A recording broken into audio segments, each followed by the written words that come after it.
32 महीने के बाद नियुक्ति पत्र का खत्म हुआ इंतजार। 42,000 अभ्यर्थियों के शिक्षक बनने का सपना साकार।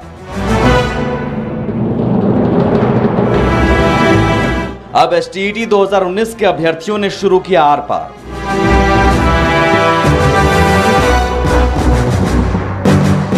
आवाज उठाने पर एसटीईटी अभ्यर्थियों पर लाठी का प्रहार।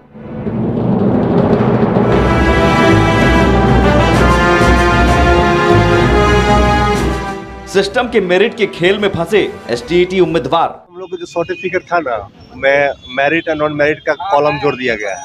और पहले शिक्षा मंत्री ने बात कहा था कि मेरिट और नॉन मेरिट जो होता है उसका वह अर्थहीन है, उससे मेरिट नॉन मेरिट कोई बात ना होता है। कोई भी एलिजिबिलिटी टेस्ट होता है ना, आप चाह रहे हैं कि हमको क्वालिफाई का, तो हम लोग का सर्टिफिकेट मिले, क्वालिफाई का सर्टिफिकेट मिले। हम लोग का सरकार का यही मांग है। शुरू से ये नियम है कि क्वालिफाई रहता है, उसके बाद नियोजन किया जाता है। पहले ही से टीचर ये अभ्यर्थियों ने शिक्षा मंत्री के पुराने बयान को बनाया आधार। ये जो भी क्वालिफाई किए हैं, मेरिट लिस्ट में जहां भी हैं, ऊपर हैं, नीचे हैं, बहुत नीचे हैं, आखिर नियुक्ति तो होगी नियोजन इकाई के द्वारा।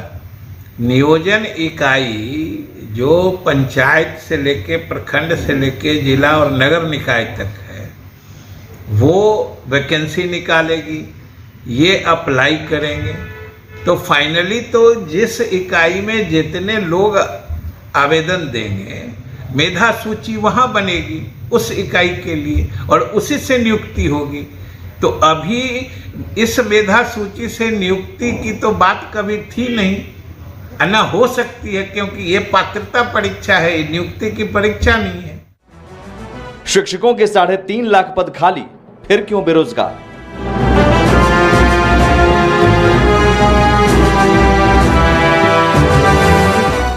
सातवें चरण की बहाली पर खामोश क्यों है सरकार?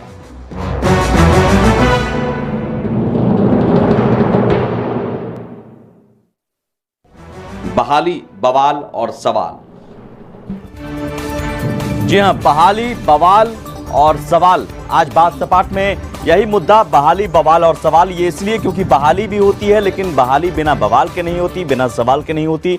क्योंकि कभी कहा जाता है सभी पास अभ्यर्थियों की नौकरी पक्की है, लेकिन जब वो नौकरी मांगने जाते हैं तो उनके साथ ये होता है। जरा 2 तस्वीरों के जरिए शुरुआत करते हैं और इन 2 तस्वीरों के जरिए समझिए बिहार में शिक्षक बहाली से ही जुड़ी हुई ये दोनों तस्वीरें हैं। पहली तस्वीर में अभ्यर्थियों को 32 महीने के इंतजार के बाद नियुक्ति पत्र मिल रहा है। छठे चरण के तहत 42,000 अभ्यर्थियों को नियुक्ति पत्र मिल रहा है और उनके चेहरे पर खुशी है।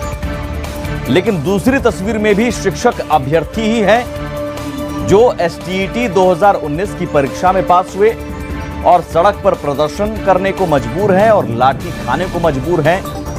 सवाल है कि आखिर शिक्षक बहाली में आखिर इतना झोल क्यों हो जाता है? क्यों किसी बहाली के लिए अभ्यर्थियों को बार बार प्रदर्शन और हंगामा करना पड़ता है? आखिर एसटीईटी 2019 के अभ्यर्थी सड़क पर उतरने को मजबूर क्यों हैं? क्या सिस्टम के मेरिट नॉन मेरिट वाले खेल में फंस गए एसटीईटी के उम्मीदवार?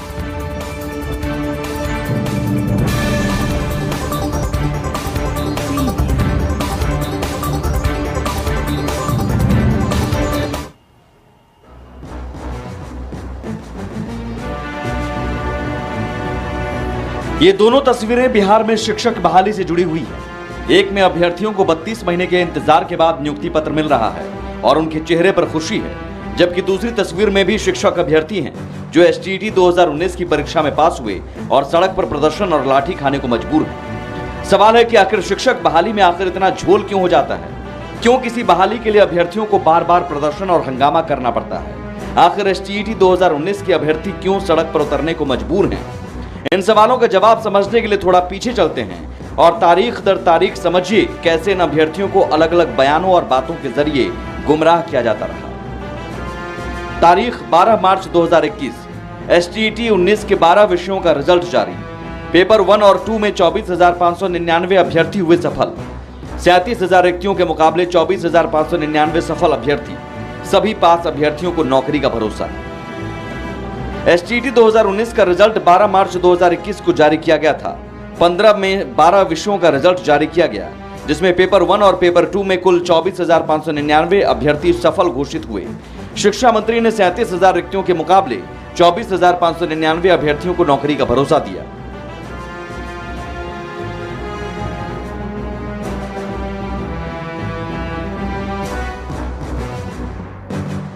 वो आज नतीजे घोषित हो रहे हैं और ये जो घोषित हो रहे हैं ये समझिए कि लगभग इतनी या और भी अधिक वैकेंसीज मतलब रिक्तियां हैं, पहले से रिक्तियां। इसलिए अमूमन आज जितने लोग इसमें उत्तीर्ण या सफल घोषित हो रहे हैं वो सब के सब या तो 9वीं 10वीं के लिए या 11वीं 12वीं के लिए, जिसको कहिए माध्यमिक विद्यालय में या उच्च माध्यमिक विद्यालय में, ये सभी शिक्षक नियुक्त होने की पात्रता रख रहे हैं इस उत्तीर्णता की बाद। तारीख 21 जून 2021, STT 19 के बाकी 3 विषयों का रिजल्ट जारी। पेपर 1 और 2 में 6,077 अभ्यर्थी हुए सफल। सभी 15 विषयों में कुल 30,676 अभ्यर्थी सफल। 37,000 रिक्तियों के मुकाबले 30,676 सफल अभ्यर्थी। रिजल्ट के बाद मेरिट नॉन मेरिट को लेकर बढ़ा भ्रम।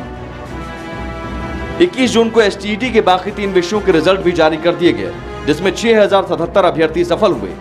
इस तरह सभी 15 विषयों में कुल 30,676 अभ्यर्थी सफल हुए। 37,000 रिक्तियों के मुकाबले 30,676 सफल अभ्यर्थी घोषित हुए। रिजल्ट के बाद मेरिट और नॉन मेरिट को लेकर भ्रम बढ़ा।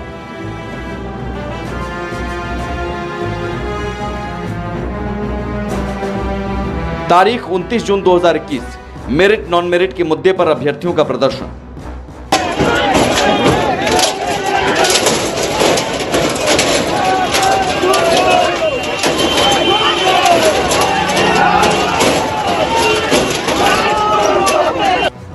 मेरिट नॉन मेरिट के मुद्दे पर पटना में अभ्यर्थियों ने 29 जून को प्रदर्शन किया, जिसके बाद उन पर लाठीचार्ज भी किया गया। तारीख 29 जून 2021, शिक्षा मंत्री का बयान, मेरिट नॉन मेरिट का कोई मतलब नहीं। ये जो भी क्वालिफाई किए हैं मेरिट लिस्ट में जहां भी हैं, ऊपर हैं, नीचे हैं, बहुत नीचे हैं, आखिर नियुक्ति तो होगी नियोजन इकाई के द्वारा। नियोजन इकाई जो पंचायत से लेके प्रखंड से लेके जिला और नगर निकाय तक है, वो वैकेंसी निकालेगी, ये अप्लाई करेंगे। तो फाइनली तो जिस इकाई में जितने लोग आवेदन देंगे, मेधा सूची वहाँ बनेगी उस इकाई के लिए और उसी से नियुक्ति होगी। तो अभी इस मेधा सूची से नियुक्ति की तो बात कभी थी नहीं, ना हो सकती है, क्योंकि ये पात्रता परीक्षा है, नियुक्ति की परीक्षा नहीं है। शिक्षा मंत्री का यही वो बयान है जो आज विवादों का कारण बना और हजारों छात्रों को प्रदर्शन के लिए मजबूर होना पड़ा। तारीख 30 जून 2021, सभी 80,402 अभ्यर्थियों को बहाली में मौका।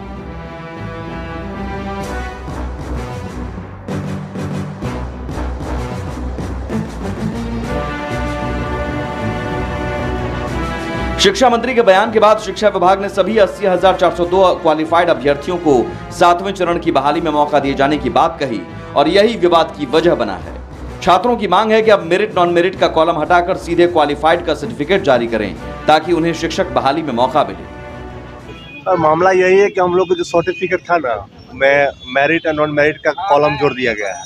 और पहले शिक्षा मंत्री ने बात कहा था कि मेरिट और नॉन मेरिट जो होता है उसमें वह अर्थहीन है, उसे मेरिट नॉन मेरिट कोई बात ना होता है। कोई भी एलिजिबिलिटी टेस्ट होता है ना, आप चाह रहे हैं कि हमको क्वालिफाई का, तो हम लोग का सर्टिफिकेट मिले, क्वालिफाई का सर्टिफिकेट मिले। हम लोग का सरकार का यही मांग है। शुरू से ये नियम है कि क्वालिफाई रहता है, उसके बाद नियोजन किया जाता है। पहले ही से टीचर जो पहले का।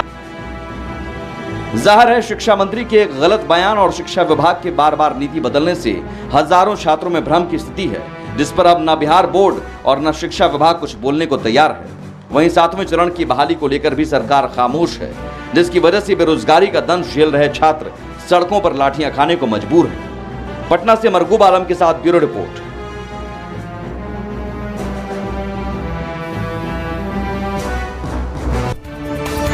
यानी शिक्षक बहाली एक तो लंबी प्रक्रिया बन जाती है, 3 साल से ज्यादा वक्त लग जाते हैं और उस बहाली में इतने सारे पेच सामने आने लगते हैं। मेरिट नॉन मेरिट का विवाद, क्वालिफाइड नॉन क्वालिफाइड का विवाद और कई सारे बयान और छात्रों के बीच भ्रम। बार बार छात्र सड़क पर उतरते हैं, कई बार लाठियां खाते हैं, फिर भी स्थिति ये होती है कि कोई जवाब देने को तैयार नहीं होता है। जरा समझिए कैसे बहाली में बवाल और सवाल उठते रहे, जवाब कहीं नहीं मिला। शुरुआत होती है 12 मार्च, तारीख 12 मार्च 2021। एसटीईटी 2019 के 12 विषयों का रिजल्ट जारी किया गया। शिक्षा मंत्री विजय चौधरी, बीएसईबी चेयरमैन आनंद किशोर, शिक्षा विभाग के अपर सचिव संजय कुमार की मौजूदगी में यह रिजल्ट जारी हुआ। पेपर 1 और 2 में 24,599 अभ्यर्थी सफल घोषित किए गए। उस समय कहा गया कि 37,000 करीब रिक्तियां हैं, जिसके मुकाबले 24,599 ही सफल अभ्यर्थी हुए। अभी भी रिक्ति पद हैं, अभी भी पद खाली हैं और सभी पास अभ्यर्थियों को नौकरी का भरोसा शिक्षा मंत्री ने दिया। फिर तारीख 21 जून 2021 एसटीईटी 2019 के बाकी 3 विषयों का रिजल्ट जारी किया गया और बाकी 3 विषयों में पेपर 1 और 2 में 6,077 अभ्यर्थी सफल घोषित किए गए। इस तरह से सभी 15 विषयों में कुल 30,676 अभ्यर्थी सफल घोषित किए गए। यानी 37,000 रिक्तियों के मुकाबले 30,676 सफल अभ्यर्थी घोषित किए गए और अभी भी करीब 6,000 पद खाली रह गए। लेकिन इस रिजल्ट के बाद, फेज 2 रिजल्ट के बाद मेरिट और नॉन मेरिट को लेकर विवाद बढ़ा, भ्रम बढ़ा, जिसके बाद बवाल भी हुआ। 29 जून 2021 को मेरिट और नॉन मेरिट के मुद्दे को लेकर पटना में अभ्यर्थियों ने प्रदर्शन किया। फिर तारीख 29 जून 2021 को ही शिक्षा मंत्री का बयान भी आता है। इस बीच कमेटी बनाने की भी बात हुई थी, लेकिन शिक्षा मंत्री का बयान आता है और वो कहते हैं कि मेरिट नॉन मेरिट का कोई अर्थ नहीं है, ये अर्थहीन है, कोई मतलब नहीं है। तो ये स्थिति है कि एक के बाद एक रिजल्ट जारी होने के बाद से जो शुरुआत हुई विवादों की, भ्रम की, वो लगातार जारी रही। कई बार सफाई भी दी गई, लेकिन छात्रों के बीच भ्रम की स्थिति पैदा रही, खासतौर पर मेरिट और नॉन मेरिट को लेकर। फिर तारीख 30 जून 2021 को सभी 80,402 अभ्यर्थियों को बहाली में मौका देने की बात कह दी गई शिक्षा विभाग की ओर से। तो ये लगातार ऐसा होता रहा और अब हालत ये है कि मेरिट नॉन मेरिट को लेकर आपस में भी जो एसटीईटी 2019 के अभ्यर्थी हैं आपस में भी उलझ रहे हैं। जो मेरिट में हैं वो आरोप लगा रहे हैं इस बहाली को फंसाने के, और जो मेरिट में नहीं है, क्वालिफाइड हैं, वो कह रहे हैं कि साहब हम जाएं तो जाएं कहाँ, आपने ही तो कहा था कि सभी क्वालिफाइड को मौका मिलेगा, तो आप बताइए, सर्टिफिकेट दीजिए, हमें बहाली में मौका मिले। ये स्थिति है बिहार में। जबकि बिहार में रोजगार के नाम पर ज्यादा कुछ नहीं है और बेरोजगारों की भरमार है, तब भी बहाली अगर कोई निकलती है तो वो बवाल और सवाल में फंस जाती है। जरा देखिए, बिहार में श्रम संसाधन विभाग के पोर्टल में रोजगार मांगने वालों की संख्या में वृद्धि हुई है। बिहार में कोरोना काल में और ज्यादा बेरोजगारी बढ़ी है।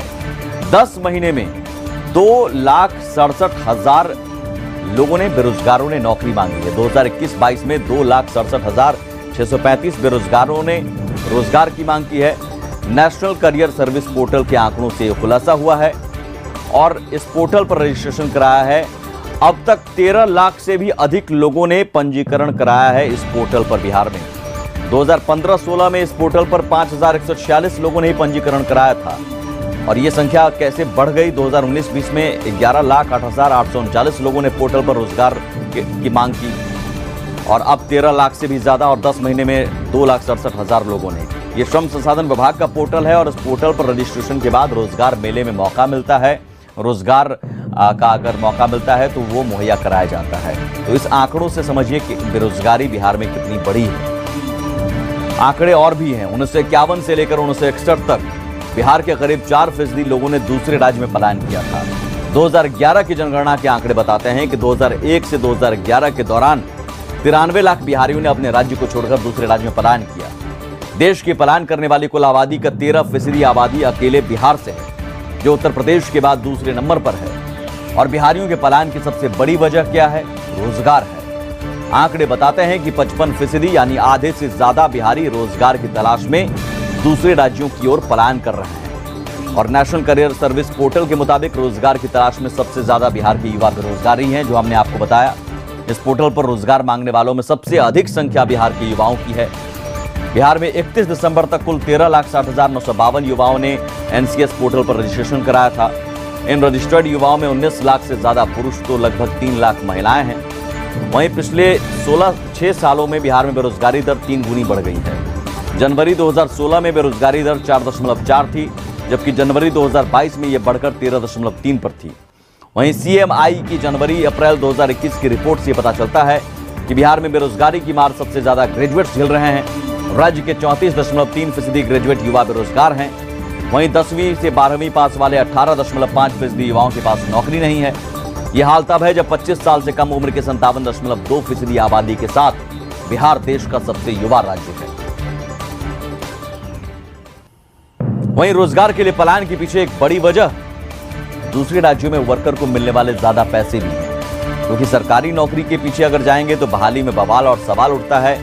तो अगर दूसरे राज्य में जाते हैं तो वहां पर मजदूरी भी करेंगे तो भी आपको पैसे ज्यादा मिलेंगे बिहार के मुकाबले। बिहार इकोनॉमिक सर्वे बताता है कि बिहार की एक फैक्ट्री में काम करने वाले वर्कर को हर साल 1,29,000 रुपए मिलते हैं। वहीं पड़ोसी राज्य झारखंड में हर वर्कर को सालाना 3,44,000 रुपए मिलते हैं। बिहार की एक फैक्ट्री औसतन 40 लोगों को रोजगार देती है। वहीं हरियाणा में एक फैक्ट्री औसतन 120 लोगों को रोजगार देती है। हालत यह है कि ग्रामीण इलाकों में रोजगार की सबसे बड़ी केंद्रीय योजना मनरेगा में मांगने पर भी बिहार में काम नहीं मिलता है और मजबूरन दूसरे राज्यों की ओर पलायन करना पड़ता है। केंद्रीय ग्रामीण विकास मंत्रालय के आंकड़ों के मुताबिक मांगने के बावजूद काम नहीं मिलने के मामले में बिहार दूसरे नंबर पर है। वित्त वर्ष 2021-22 में जनवरी 2022 तक मनरेगा में 52,35,000 लोगों ने काम मांगा था। इनमें 13,41,000 यानी 25.6% लोगों को काम नहीं मिला।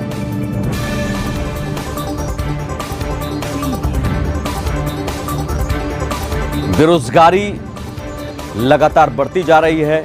बहाली निकलती है तो बिना विवाद के, बिना बवाल के पूरी नहीं हो पाती है। पूरी होती भी है तो उसमें भी कई लोग छट जाते हैं कई विवादों के बाद। लेकिन सबके बीच सवाल है कि क्या बेरोजगारी एक बड़ा मुद्दा है? देखना दिलचस्प होगा। अगर ये बड़ा मुद्दा है तो बजट सत्र शुरू हो रहा है बिहार विधानसभा का, क्या इस मुद्दे की गूंज सदन में भी सुनाई देती है? बात करेंगे बजट सत्र की, ब्रेक के उस पार।